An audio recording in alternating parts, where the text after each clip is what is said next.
मेरी मामी का नाम पूजा है। उनकी उम्र 34 साल है।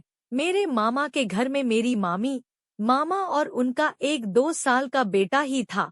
मेरे मामा को एक दिन किसी काम से एक हफ्ते के लिए मुंबई जाना था तो उन्होंने मेरी मम्मी को फोन करके कहा, मैं कुछ दिन के लिए बाहर जा रहा हूँ। घर में सनी की मामी और बच्चे की देखभाल के कोई रहेगा नहीं। एक हफ्ते के लिए सनी को घर रहने भेज दे। मेरी मम्मी ने कहा ठीक है, मैं सनी को भेज देती हूँ। मम्मी के कहने पर मैं मामा के घर चला गया। मामा को शाम को निकलना था तो वो मुझसे बोले, सनी तुम मुझे स्टेशन तक छोड़ दो, तुम घर की देखभाल करना और अपनी मामी का ख्याल रखना। मैंने कहा ठीक है मामा, ख्याल तो मैं ऐसे रखूंगा कि आप भी मामी का इतना ख्याल नहीं रखते होंगे। इतना सुनकर मेरी मामी मुस्कुराने लगी, मामा भी हंसने लगे, पर शायद उनकी कुछ समझ में नहीं आया था कि मैंने क्या कहा है। वो मुझसे कहने लगे, तेरी बातें मेरी समझ में ही नहीं आती हैं। मैंने कहा अरे मैं मजाक कर रहा था मामा। मामा हंसकर बोले चल कोई बात नहीं, अब मुझे स्टेशन छोड़ दे। मैं मामा को छोड़ने चला गया।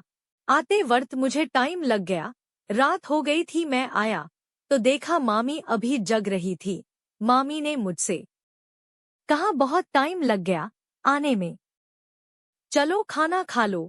मैंने कहा ठीक है मामी लगा दो। हम दोनों ने खाना खाया।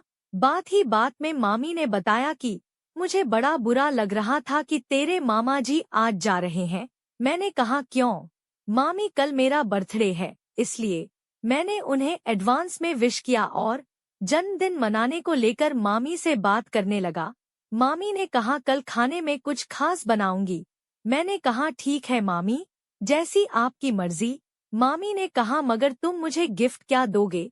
मैंने कहा मामी वो तो सरप्राइज है, आपको रात में ही मिलेगा। हम दोनों ने इसी तरह से हंसी मजाक करते हुए खाना खत्म किया। उसके बाद मामी ने कहा तुम्हारा बिस्तर लगा दे रही हूँ, सो जाओ, मैं सारा काम करके लेटूंगी। मैंने कहा ठीक है। मामी ने बगल वाले कमरे में मेरा बिस्तर लगा दिया और किचन में काम करने लगी। सोने से पहले मैंने मामी से कहा कि मुझे देसी घी दे दो। मामी ने कहा घी का क्या करोगे? मैंने कहा मुझे काम है। मामी ने पूरा डिब्बा लाकर रख दिया और कहा जितना चाहिए ले लेना। मैं डिब्बा लेकर कमरे में चला गया।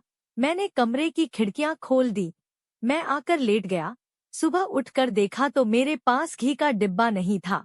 मैं समझ गया कि मामी सब ले गई है। फिर मैं उठा और मैंने मामी को बर्थडे विश किया।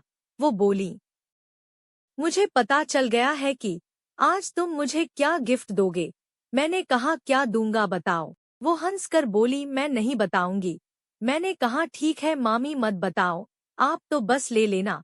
मामी फिर से हंस दी और बोली हाँ। मैं फ्रेश होकर बाथरूम में नहाने चला गया। कुछ देर बाद मैं नहाकर बाहर निकल आया। फिर मामी अपने काम में लग गईं और कुछ स्पेशल खाना बनाने लगी। मैं भी मार्केट चला गया।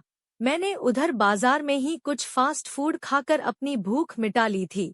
मैं शाम को वापस आया तो मामी ने पूछा कहाँ थे दिन भर, खाना भी नहीं खाया, ऐसे ही घूम रहे हो। मैंने कहा मामी वो आपको गिफ्ट देना था ना, तो वही लाने चला गया था। वो बोली अच्छा कहाँ है गिफ्ट, लाओ। मैंने कहा मामी वो तो मैं रात में ही दूंगा। मामी बोली ठीक है मत दो, चलो अभी खाना खा लो।